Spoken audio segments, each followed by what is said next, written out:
স্বাগত নিউজ 24 সংবাদে। সঙ্গে আছি আমি জান্নাতুল সাদিয়া। জাতীয় নির্বাচনের রোড ম্যাপ ঘোষণা হতে পারে কাল। অবসান হতে যাচ্ছে ভোটের দিনক্ষণ নিয়ে নানামুখী কৌতূহল আর সংশয় সন্দেহ। 12 ফেব্রুয়ারি হতে পারে সংসদ নির্বাচন, ডিসেম্বরের মধ্যেই তফসিল। জুলাই বিপ্লবের বর্ষপূর্তিতে বিকেলে সনদ ঘোষণার পর রাতে জাতির উদ্দেশ্যে ভাষণ দিতে পারেন প্রধান উপদেষ্টা। জানাতে পারেন ফেব্রুয়ারিতে রোজা শুরুর আগেই হবে নির্বাচন। সেই নির্দেশনা অনুযায়ী যথাসময়ে ভোটের তারিখ ঘোষণা করবেন সিইসি। এরই মধ্যে সংসদ নির্বাচন সুষ্ঠু করার পরিকল্পনা ঠিক করতে বুধবার সভা ডেকেছে স্বরাষ্ট্র মন্ত্রণালয়। দীপন দেওয়ান জানাচ্ছেন বিস্তারিত।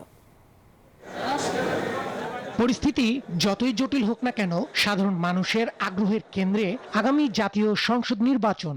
ফ্যাসিবাদী আমলে বছরের পর বছর ভোট দিতে না পারায় অন্তর্বর্তী সরকারের অধীনে সুষ্ঠু ভোটের স্বপ্ন সাধারণ মানুষের। ছাত্র গণ অভ্যুত্থানের 1 বছরের মাথায় এসে ভোটারদের জিজ্ঞাসা, কখন হবে বহুল প্রতীক্ষিত সেই ভোট? সহসাই নাকি অপেক্ষা আরো দীর্ঘ সময়ের? জনমনে আছে এমন নানা প্রশ্ন, শঙ্কা আর অনিশ্চয়তা আছে রাজনৈতিক অঙ্গনে। তবে আসার কথা হলো আগামী রোজার আগে ফেব্রুয়ারির দ্বিতীয় সপ্তাহের মধ্যেই হবে সংসদ নির্বাচন। জুলাই বিপ্লবে বিজয়ের বর্ষপূর্তিতে জাতির উদ্দেশ্যে দেয়া ভাষণে এমন ঘোষণা দিতে যাচ্ছেন প্রধান উপদেষ্টা ডক্টর মোহাম্মদ ইউনূস। সেই সম্ভাবনা আমলে নিয়ে বিশ্লেষণ করা যাক। নির্বাচনের সম্ভাব্য তারিখ কবে হতে পারে? 2026 সালে রোজা শুরু হতে পারে ফেব্রুয়ারির 17 কিংবা 18 তারিখ থেকে। রোজা শুরুর ঠিক আগের 2-3 দিন ভোট হওয়ার কোনো সম্ভাবনা নেই। 14 ফেব্রুয়ারি পহেলা ফাল্গুন ও বিশ্ব ভালোবাসা দিবস। 13 ফেব্রুয়ারি জুমার দিন শুক্রবার, তাই সেদিনও ভোট হওয়ার নজির নাই। ফলে ফেব্রুয়ারির দ্বিতীয় সপ্তাহে হলে 12 ফেব্রুয়ারি বৃহস্পতিবার ভোট হওয়ার সম্ভাবনা সবচেয়ে বেশি। মধ্য ফেব্রুয়ারি থেকে রোজা আরম্ভ হবে, সম্ভবত 18 ফেব্রুয়ারি থেকে সম্ভবত রোজা আরম্ভ হবে। সে কারণে রোজা আরম্ভ হবার অন্তত সপ্তাহখানেক আগে যদি নির্বাচনটা শেষ হয়, তাহলে আমার মনে হয় প্রত্যেকটা রাজনৈতিক দলের জন্য, দেশের জনগণের জন্য সুবিধাজনক একটা পরিবেশ আমি মনে করি যে বিদ্যমান থাকবে। নির্বাচনের একটা নান্দনিক প্রক্রিয়া হলো ভোটার তালিকা। ভোটার তালিকার কার্যক্রম ইতিমধ্যেই নির্বাচন কমিশন মোটামুটি শেষ করে নিয়ে আসছে। এটা হালনাগাদ প্রক্রিয়া ইতিমধ্যেই শেষ করেছে। ভোট যদি হয় 12 ফেব্রুয়ারি, তাহলে তফসিল হবে কবে? কি আছে আরপিও আর নির্বাচনী বিধিমালায়? গত 12টি নির্বাচন বিশ্লেষণ করলে দেখা যায় তফসিল ঘোষণার পর থেকে সর্বনিম্ন 37 দিন থেকে সর্বোচ্চ 68 দিনের মধ্যে অনুষ্ঠিত হয়েছে ভোট গ্রহণ। আগামী নির্বাচনে যদি ভোটের আগে 90 দিন সময় দেওয়া হয়, তবে তফসিল ঘোষণা করা হবে 14 নভেম্বর। 60 দিন আগে হলে তারিখটা হবে 14 ডিসেম্বর। আর যদি ভোটের প্রস্তুতিতে 45 দিন সময় দেওয়া হয়, তবে তফসিল ঘোষিত হবে 29 ডিসেম্বর। ফেব্রুয়ারির প্রথম দিকে হয়, তাহলে ডিসেম্বরের শেষে কিংবা ডিসেম্বরের মধ্যে সম্ভবত তফসিল ঘোষণা করা হবে। আমাদের চতুর্থ জাতীয় সংসদের এই যে 68 দিন ছিল তফসিল, 68 দিনের, আর সর্বনিম্ন হলো 37 দিন। যেহেতু স্বাভাবিকভাবে সংসদের পূর্ণ মেয়াদ শেষ হয়নি, তাই তফসিলের সুনির্দিষ্ট কোনো সময়সীমাও নির্ধারণ করা নেই। তবে নির্বাচন কমিশনকে অবশ্যই প্রচারণার জন্য কমপক্ষে 15 থেকে 21 দিন সময় দিতে হবে। মনোনয়নপত্র জমা দেওয়ার জন্য দিতে হবে আরো 10 থেকে 15 দিন। যাচাই বাছাইয়ে 2-1 দিন সময় দেওয়ার পাশাপাশি আপিল নিষ্পত্তিতে কমপক্ষে 3 দিন করে সময় দেওয়ার নিয়ম রয়েছে। গণপ্রতিনিধিত্ব আদেশ 1972-এ যেটা বলা আছে, তফসিল ঘোষণার পর কতদিনে একটা টাইম ফ্রেম, ওখানে মোটামুটি একটা ধারণা দেওয়া আছে। যেমন একটা আইনে একদম সুস্পষ্ট বলা আছে যে প্রত্যাহারের পরে থেকে ভোট গ্রহণের তারিখে কমপক্ষে অন্ততপক্ষে 15 দিন থাকতে হবে, এই একটা বাধ্যবাধকতা আছে। তবে যদি সরকার ও রাজনৈতিক দলগুলোর মধ্যে সমঝোতা হয়, তাহলে 12 ফেব্রুয়ারির আরো কয়েকদিন আগে অনুষ্ঠিত হতে পারে ত্রয়োদশ জাতীয় সংসদ নির্বাচন। দীপন দেওয়ান, নিউজ 24, ঢাকা। আসন্ন ত্রয়োদশ জাতীয় সংসদ নির্বাচন সামনে রেখে আগামী 10 আগস্ট খসড়া ভোটার তালিকা প্রকাশ করবে নির্বাচন কমিশন। এছাড়া সংশোধনের পর আগামী 31 আগস্ট চূড়ান্ত ভোটার তালিকা প্রকাশ করা হবে। সোমবার নির্বাচন কমিশনের সিনিয়র সচিব আক্তার আহমেদ সংবাদ সম্মেলনে এ তথ্য জানান। বলেন, 3 দফা হালনাগাদ করে খসড়া তালিকা প্রস্তুত করা হচ্ছে। নির্বাচনের অগ্রগতি প্রসঙ্গে তিনি জানান, প্রধান উপদেষ্টার দেয়া নির্বাচনী টাইমলাইন সামনে রেখে এগিয়ে যাচ্ছে নির্বাচন কমিশন। নির্দিষ্ট সময়ের আগেই সকল প্রস্তুতি সম্পন্ন হবে। নিবন্ধনের জন্য গত 22 জুন পর্যন্ত 148টি আবেদন পড়েছে। এর মধ্যে 80টি দলের তথ্যাদি পর্যবেক্ষণ করা হচ্ছে, বাকিগুলো বিভিন্ন কারণে স্থগিত আছে। ইসি সচিব বলেন, নির্বাচনের প্রস্তুতি পর্যবেক্ষণে ইউরোপীয় ইউনিয়নের 7 সদস্যের প্রতিনিধি দল সেপ্টেম্বরে ঢাকায় আসবে। অতীতে যারা নিবন্ধিত হন নাই এরকম ভোটারের সংখ্যা আমরা নিবন্ধনের ব্যবস্থাটা নিয়েছি এবং আমরা আশা করছি যে এটা 10ই আগস্টের ভিতরে আমরা এই তালিকাটা প্রকাশ করতে পারবো। এখানে দুটো তালিকা থাকবে, যারা নিবন্ধিত হয়েছেন আগের বাদ পড়া ভোটার এবং যাদের নাম কর্তন করা হয়েছে, এই দুটো তালিকায় আমরা প্রকাশ করব, যাতে দাবি বা আপত্তি কোনো কিছু থাকলে সেটা আমরা নিষ্পত্তি করে 31শে আগস্টের ভিতরে আমরা এটাকে ফাইনালাইজ করব। মানুষ কথা মালার রাজনীতি চায় না, সুষ্ঠু পরিকল্পনা গ্রহণ ও প্রতিশ্রুতির বাস্তবায়ন চায়, এমন মন্তব্য করেছেন বিএনপির ভারপ্রাপ্ত চেয়ারম্যান তারেক রহমান। রাজধানীর ইঞ্জিনিয়ার্স ইনস্টিটিউশনে যুবদলের আলোচনা সভায় একথা বলেন তিনি। বলেন, বিএনপি ক্ষমতায় গেলে দেশের কল্যাণে পরিকল্পনা গ্রহণ করা হবে। সারা দেশে আবার খাল খনন কর্মসূচি গ্রহণের পাশাপাশি পরিবেশ রক্ষায় 5 বছরে 25 থেকে 30 কোটি গাছ লাগানো হবে। জুলাই আগস্ট গণ অভ্যুত্থান, শোক ও বিজয়ের বর্ষপূর্তি উপলক্ষে আলোচনা সভার আয়োজন করে জাতীয়তাবাদী যুবদল। এতে লন্ডন থেকে ভার্চুয়ালি যুক্ত হন বিএনপির ভারপ্রাপ্ত চেয়ারম্যান তারেক রহমান। অনুষ্ঠানে যুবদলের পক্ষ থেকে 78 জন শহীদ পরিবারকে সম্মাননা ও আর্থিক সহযোগিতা তুলে দেন বিএনপি মহাসচিব মির্জা ফখরুল ইসলাম আলমগীর। জুলাই অভ্যুত্থানে শহীদ পরিবারের সদস্যদের আবেগঘন বক্তব্যে কিছুটা সময় ভারী হয়ে ওঠে অনুষ্ঠানের পরিবেশ। গণহত্যার দায়ে শেখ হাসিনাও তার দোসরদের বিচার দাবি করেন তারা। সভায় বিএনপি মহাসচিব মির্জা ফখরুল ইসলাম আলমগীর বলেন, গণতন্ত্রের যাত্রাকে বাধাগ্রস্ত করতে দেশে আবারও ষড়যন্ত্র শুরু হয়েছে। ষড়যন্ত্র চলছে, একটা চক্রান্ত চলছে যে দেশে আবার একটা অস্থিরতা সৃষ্টি করবার, দেশে একটা ষড়যন্ত্র তৈরি করবার, যেন বাংলাদেশে গণতন্ত্রের ট্রানজিশন সঠিক মতো না হয়। প্রধান অতিথির বক্তব্যে বিএনপির ভারপ্রাপ্ত চেয়ারম্যান তারেক রহমান বলেন, জনগণ অতীতের মতো আর প্রতিশ্রুতির রাজনীতি দেখতে চায় না, জনগণ চায় প্রতিশ্রুতির বাস্তবায়ন। এই মুহূর্তে বাংলাদেশের মানুষ কথামালার রাজনীতি আর চাচ্ছে না, তারা একটি পরিবর্তন চাচ্ছে, প্রতিশ্রুতি চাচ্ছে না, বরং প্রতিশ্রুতির বাস্তবায়ন চাচ্ছে। জনগণ এখন সুস্থ পরিকল্পনা গ্রহণ এবং প্রতিশ্রুতির বাস্তবায়ন চায় এবং জনগণের সেই প্রত্যাশা পূরণের লক্ষ্যে বিএনপি জনগণের জীবন মান উন্নয়নের সুনির্দিষ্টভাবে কতগুলো পরিকল্পনা গ্রহণ করছে। তারেক রহমান বলেন, জুলাই অভ্যুত্থানে অসংখ্য শহীদের প্রাণের বিনিময়ে একটি মানবিক ও ইনসাফ ভিত্তিক বাংলাদেশ প্রতিষ্ঠার সুযোগ তৈরি হয়েছে। সবাই মিলে দেশ গঠন করতে হবে। বিগত 1.5 দশকের ফ্যাসিবাদ বিরোধী আন্দোলনে যুবদলের নেতাকর্মীরা নির্যাতন নিপীড়ন উপেক্ষা করেও রাজপথে আন্দোলনে সক্রিয় ছিলেন। আন্দোলন করতে গিয়ে ফ্যাসিবাদী সরকারের পতিত পলাতক ফ্যাসিবাদী সরকারের শত নির্যাতনে ও নিপীড়নেও যুবদল পিছিয়ে যায়নি, রাজপথ ছেড়ে যায়নি তারা। সভায় জনগণের আস্থা ও বিশ্বাস ধরে রাখতে যুবদলের নেতাকর্মীদের প্রতি আহ্বান জানান তারেক রহমান। সাইফুল ইসলাম, নিউজ 24, ঢাকা। জুলাই ঘোষণাপত্র জাতির সামনে তুলে ধরা হবে কাল। ঐতিহাসিক এই ক্ষণ উদযাপনের সাথে রাজধানীর মানিক মিয়া এভিনিউ দিনভর নানা আনুষ্ঠানিকতার মধ্যে 5 আগস্ট বিকেল 5টায় জুলাই ঘোষণাপত্র পাঠ করবেন প্রধান উপদেষ্টা। প্রস্তুত হচ্ছে সংসদ ভবনের দক্ষিণ প্লাজা ও সামনের সড়কের কনসার্টের মঞ্চ। দিনব্যাপী কনসার্টে ফিরিয়ে আনা হবে জুলাইয়ের চেতনা। ছাত্র জনতার অভ্যুত্থানের রাজপথের সব দাবি নিয়ে 5 আগস্ট আসছে ঘোষণাপত্র। অভ্যুত্থানের সপক্ষের সব দলমত নিয়ে জমকালো আয়োজনের জন্য প্রস্তুত হচ্ছে রাজধানীর মানিক মিয়া এভিনিউ। সোমবার সকাল থেকে প্রায় 400 মানুষের কর্মযজ্ঞে প্রস্তুত হচ্ছে সংসদ ভবনের দক্ষিণ প্লাজা, যেখানে ঘোষণাপত্র পাঠের মূল মঞ্চ ও সড়কের সামনে তৈরি হচ্ছে কনসার্টের মঞ্চ। দিনব্যাপী কনসার্টে ফিরিয়ে আনা হবে জুলাইয়ের চেতনা। লোকজন যথেষ্ট পরিমাণ আছে, কাজ হয়ে যাবে ইনশাল্লাহ। 10টা-11টার দিকে কমপ্লিট হয়ে যাবে। 80% কাজ শেষ হয়ে গেছে, আর 20% কাজ বাকি আছে। আমাদের স্টেজের কিছু কাজ আছে, এর কারণে রং করতেছে, তারপর ম্যাট বিছাবে, এরপরে আমাদের কাজ ইনশাল্লাহ হয়ে যাবে। স্বৈরাচার শেখ হাসিনার পালিয়ে যাওয়ার ঐতিহাসিক ক্ষণকে স্মরণীয় করতে চায় অন্তর্বর্তী সরকার, যাতে অংশ নেবে দেশের সকল শ্রেণী পেশার মানুষ, যার জন্য ভাড়া করা হয়েছে 8 জোড়া বিশেষ ট্রেন। শুধু রাজনীতির ক্ষণ নয়, থাকছে সাংস্কৃতিক পরিবেশনাও। দিনভর বিভিন্ন শিল্পী গোষ্ঠী মাতাবেন মঞ্চ। বিকাল 5টায় ঘোষণাপত্র উপস্থাপন, 7:30টা থেকে স্পেশাল ড্রোন ড্রামা এবং 8টায় কনসার্ট। 50% কাজ শেষ হয়েছে। এই তো মঞ্চ, বেসিক্যালি এখানে তো যেই গানের যে বিষয়গুলো ঘটবে, এটার সাথে তো মঞ্চ, সাউন্ড এগুলো বসে যাবে, কিন্তু সমস্যা হচ্ছে যে এখন আমাদেরকে আরো বাড়তি সতর্কতার সাথে এগুলা ম্যানেজ করতে হচ্ছে। আয়োজন শান্তিপূর্ণ করতে আইন শৃঙ্খলা বাহিনীর পাশাপাশি কাজ করছে স্বেচ্ছাসেবকরাও।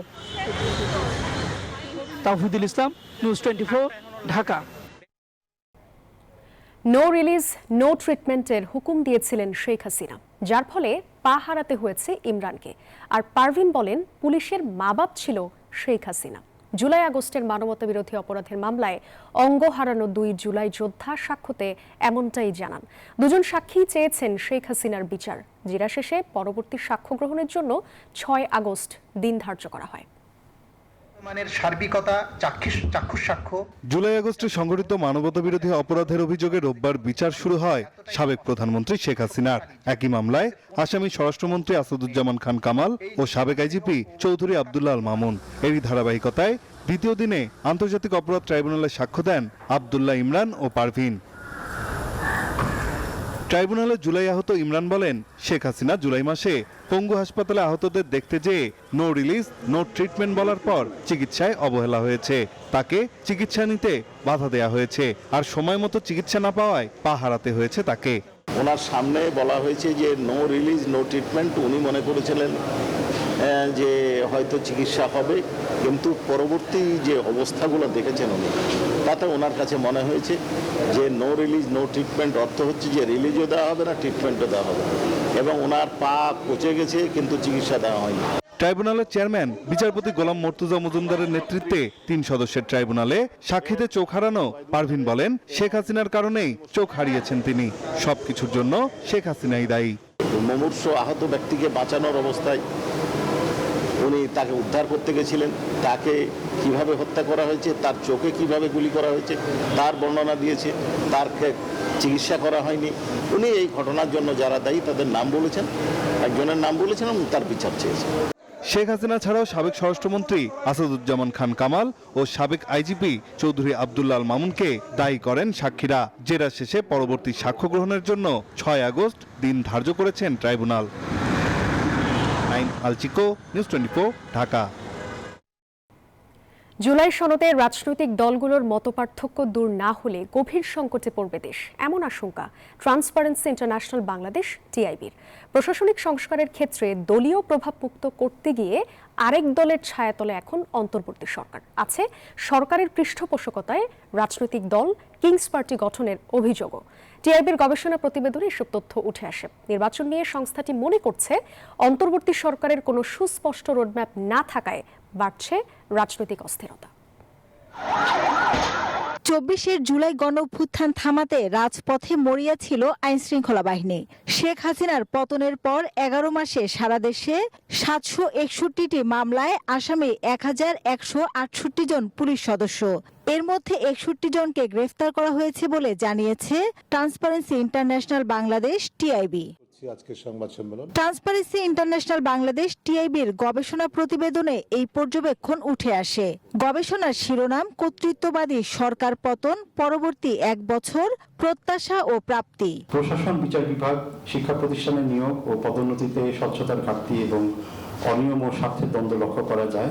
টিআইবি বলছে, গণঅভ্যুত্থানে অংশ নেয়া বিভিন্ন পক্ষের মতবিরোধ রাষ্ট্র সংস্কারের আকাঙ্ক্ষার বাস্তবায়নের পথকে আরো জটিল করেছে। প্রশাসনিক সংস্কারের ক্ষেত্রে দলীয় প্রভাবমুক্ত করার চেষ্টা করা হলেও বাস্তবে একদলীয়করণ থেকে সরে এসে আরেক দলীয় প্রভাব প্রতিষ্ঠার প্রবণতা দেখা গেছে। এতে প্রশাসনে অস্থিরতা ও কার্যকারিতা হ্রাস পেয়েছে। আছে সরকারের পৃষ্ঠপোষকতায় রাজনৈতিক দল কিংস পার্টি গঠনের অভিযোগ। জাতীয় নাগরিক পার্টি তার সম্পর্কে বলা হয় যে কিংস পার্টি আন্দোলনে অংশগ্রহণ করেই হোক বা প্রত্যক্ষ পরোক্ষ সমর্থনের কারণেই হোক নিজেদেরকে অতি ক্ষমতায়িত ভাবছেন, তারাই কিন্তু আপনার এমন আচরণ মানে এই ধরনের বিভিন্ন ধরনের অনিয়ম দুর্নীতিতে জড়িয়ে পড়ছেন এবং বলপূর্বক তাদের অবস্থানটাকে প্রতিষ্ঠিত করার চেষ্টা করছেন। নির্বাচন নিয়ে সংস্থাটি তাদের মন্তব্যে জানায়, অন্তর্বর্তী সরকারের কোনো সুস্পষ্ট রোডম্যাপ না থাকার কারণে রাজনৈতিক অস্থিরতা তৈরির সুযোগ রয়েছে। আশা করব যে বিশেষ করে সংস্কারের যে জায়গাগুলো যে ইতিবাচক অগ্রগতি হয়েছে সেগুলো এগিয়ে নিয়ে যাওয়াটা বাংলাদেশের বর্তমান এবং ভবিষ্যতের জন্য অত্যন্ত গুরুত্বপূর্ণ। গবেষণা বলছে প্রাতিষ্ঠানিক সংস্কার, জুলাই গণঅভ্যুত্থানের শিক্ষা ও চাকরিতে অগ্রাধিকার প্রদান বৈষম্য বিরোধী আন্দোলনের চেতনার পরিপন্থী। এছাড়া গণমাধ্যমের স্বাধীনতা অন্তর্বর্তী সরকারের আমলেও নিশ্চিত না হওয়ায় গণমাধ্যমের স্বাধীনতা খর্ব বলেও মন্তব্যে উঠে আসে। গণমাধ্যমের স্বাধীনতা অন্তর্বর্তী সরকারের আমলেও নিশ্চিত হয়নি। মাসুদা লাবণী, নিউজ 24, ঢাকা। দেশে আবারও ১-১১ পদধ্বনি শোনা যাচ্ছে বলে মন্তব্য করেছেন তথ্য উপদেষ্টা মাহফুজ আলম। সোমবার সন্ধ্যায় ফেসবুকে এক পোস্টে তিনি এই কথা বলেন। এদিকে মাহফুজ আলমের এই বক্তব্য ঘিরে সামাজিক যোগাযোগ মাধ্যমে নানা কৌতূহল তৈরি হয়েছে। বিভিন্নজন তার পোস্টে নানা ধরনের মন্তব্য করছেন। রাজনৈতিক অঙ্গনেও নানা জল্পনা শুরু হয়েছে। বাংলাদেশে নির্বাচনের জন্য তত্ত্বাবধায়ক সরকারের প্রধান কে হবেন, এই ইস্যুতে শুরু হওয়া আন্দোলনের ধারাবাহিকতায় ভয়াবহ রাজনৈতিক সহিংসতার জের ধরে 2007 সালের 11 জানুয়ারিতে জরুরি অবস্থা জারি করা হয়, যা দেশের রাজনৈতিক ইতিহাসে 1/11 হিসেবে পরিচিতি পায়। জনমনে নির্বাচন নিয়ে যে ধোঁয়াশা তৈরি হয়েছে তা দ্রুত অবসান হওয়া উচিত বলে মন্তব্য করেছেন বিএনপির স্থায়ী কমিটির সদস্য নজরুল ইসলাম খান। জনগণের আকাঙ্ক্ষা অনুযায়ী নির্বাচন কমিশনে ভোটের বিষয়ে সুস্পষ্ট বার্তা দিতে অন্তর্বর্তী সরকারের প্রতি আহ্বান জানান তিনি। সোমবার জমিয়তে উলামায়ে ইসলামের সাথে নিয়াজ কমিটির বৈঠক শেষে তিনি এসব কথা বলেন। এ সময় জুলাই ঘোষণাপত্রের অনুষ্ঠানে বিএনপির যোগ দেওয়ার সিদ্ধান্ত পরে জানানো হবে বলে মন্তব্য করেন স্থায়ী কমিটির আরেক সদস্য সালাহ উদ্দিন আহমদ। অত্যন্ত হৃদ্যতাপূর্ণ পরিবেশে আমাদের আলোচনা হয়। মানুষ নির্বাচন চায়, কমিশন প্রস্তুত, সংস্কার কার্যক্রম সম্পন্ন হচ্ছে, সনদ হয়ে যাচ্ছে।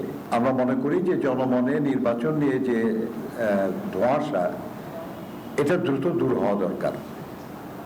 কারণ এই দেশের মানুষ প্রায় 17 বছর ভোট দিতে পারে নাই। 23 আগস্ট 2 দিনের সফরে ঢাকায় আসছেন পাকিস্তানের উপপ্রধানমন্ত্রী ও পররাষ্ট্রমন্ত্রী ইসহাক দার। পাকিস্তানের সাথে বাংলাদেশের নানা ইস্যু ও স্বার্থ আছে, তাই সফরে ব্যবসা বাণিজ্য সহ 50 বছরে যা আলোচনা হয়নি তা নিয়েও আলোচনা করা হবে বলে জানিয়েছেন পররাষ্ট্র উপদেষ্টা মোহাম্মদ তৌহিদ হোসেন।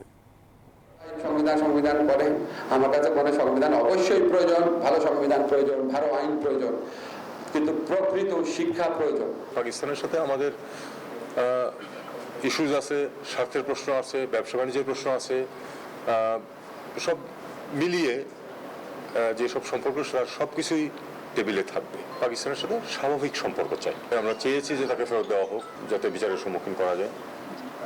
ভারত থেকে কোনো এটার পজিটিভ রেসপন্স আমাদের কাছে আসেনি।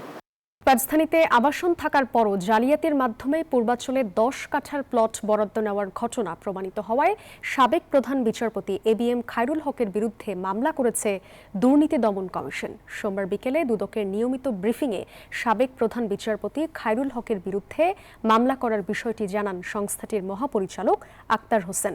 এই ঘটনায় সংশ্লিষ্টতার অভিযোগে মামলা হয়েছে রাজধানী উন্নয়ন কর্তৃপক্ষ, রাজুকের সাবেক চেয়ারম্যান নুরুল হুদা সহ আরও 8 জনের বিরুদ্ধে। এদিকে ঋণের নামে 30 কোটি টাকা আত্মসাতের অভিযোগে বেসিক ব্যাংকের সাবেক আলোচিত চেয়ারম্যান শেখ আব্দুল হাই বাচ্চু সহ 17 জনের বিরুদ্ধেও মামলা করেছে দুদক।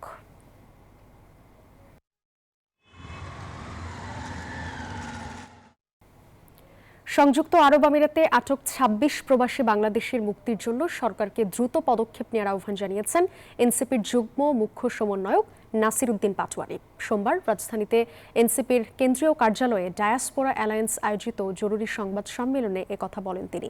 অভিযোগ করেন, এই ঘটনায় এখনও প্রবাসী কল্যাণ ও বৈদেশিক কর্মসংস্থান মন্ত্রণালয়ের কোনো কার্যকর উদ্যোগ পরিলক্ষিত হয়নি। 5 আগস্টের মধ্যে সরকারের পক্ষ থেকে এ বিষয়ে স্পষ্ট আশ্বাস দেওয়ার আহ্বান জানান, যাতে প্রবাসীদের পরিবার স্বস্তি পায়।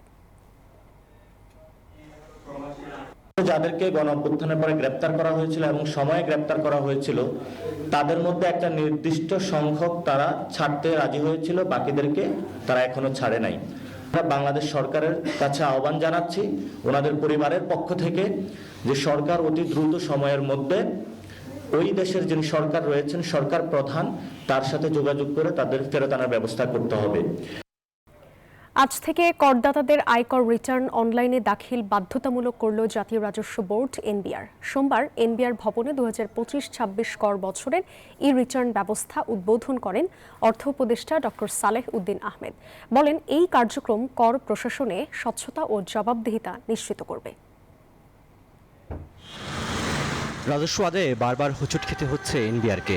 অন্ধ্রপ্রদেশ সরকার বিগত সরকারের দুর্বল পরিকল্পনা ও উচ্চবিলাসী লক্ষ্যমাত্রার সংশোধন আনলেও গেল অর্থ বছরে রাজস্ব ঘাটতি ছিল প্রায় 1 লাখ কোটি টাকা। এমন বাস্তবতায় নির্দিষ্ট কিছু করদাতা ছাড়া ব্যক্তিশ্রেণীর সব করদাতাদের জন্য আয়কর রিটার্ন অনলাইনে দাখিল বাধ্যতামূলক করল এনবিআর। সোমবার এনবিআর ভবনে 2025-26 কর বছরের ই রিটার্ন ব্যবস্থা উদ্বোধন করেন অর্থ উপদেষ্টা। ডিজিটাল এই রিটার্ন দাখিল ব্যবস্থা কর প্রশাসনে স্বচ্ছতা ও জবাবদিহিতা নিশ্চিত করবে বলে আশা করেন অর্থ উপদেষ্টা। যতই আমরা আইন করি, যতই আমরা প্রক্রিয়া করি, সেগুলো ফলো করতে অনেক রকম ব্যর্থতা ঘটে। মানুষ অনেক ভুল ত্রুটি থাকতে পারে, আবার অনুরাগ বিরাগও থাকতে পারে অনেকে। অর্থাৎ সেই অনুরাগ বিরাগের বাইরে আপনার কাজ করতে হবে সবচেয়ে বেস্ট হল সিস্টেম। অর্থ উপদেষ্টা অভিযোগ করেন, সরকারের সমালোচনা করতে গিয়ে অনেক কনিষ্ঠ অর্থনীতিবিদ ভালো কোনো পদক্ষেপ দেখেন না। ফুল ধরিয়ে দেওয়ার পাশাপাশি ভালো পদক্ষেপের প্রশংসা আশা করেন তিনি। যারা যে অর্থনীতিবিদ কিছুই দেখেন না, দেখতে হলে দৃষ্টি লাগে, অন্তর্দৃষ্টি লাগে, আর একই ছুটতে লাগে। যদি দেখতে না চাই, দেখতে পাবো না। এ সময় এনবিআর চেয়ারম্যান জানান, বন্ডেড ওয়্যার হাউসের কর ফাঁকি বন্ধে আরো কঠোর হচ্ছে এনবিআর। এখানে অপারেশনাল এফিসিয়েন্সি বাড়াতে হবে। এখানে আমাদের প্রচুর পরিমাণের ফাঁকি আছে এবং সেই ফাঁকিটা ডিটেক্ট করে আসলে নিতে হবে। সেটা কিন্তু নতুন করে আইন হয়েছে তা, এটা এক্সিস্টিং আইন আছে, কিন্তু আইনের সেই যথাযথ প্রতিপালন হয় না। রাজস্ব আদায়ে স্বচ্ছতা, জবাবদিহিতা আনা এবং অনিয়ম বন্ধে গণমাধ্যমকে তথ্য দিয়ে সহযোগিতার আহ্বান জানান এনবিআর চেয়ারম্যান। এই জায়গাটাতে আমাদের সবচেয়ে দুর্বলতা। রিয়াদ সুমন, নিউজ 24, ঢাকা। এই ছিল নিউজ 24 সংবাদে। আরও সংবাদ ও বিশ্লেষণ জানতে ভিজিট করুন news24bt.tv। এতক্ষণ সাথে থাকার জন্য সবাইকে ধন্যবাদ।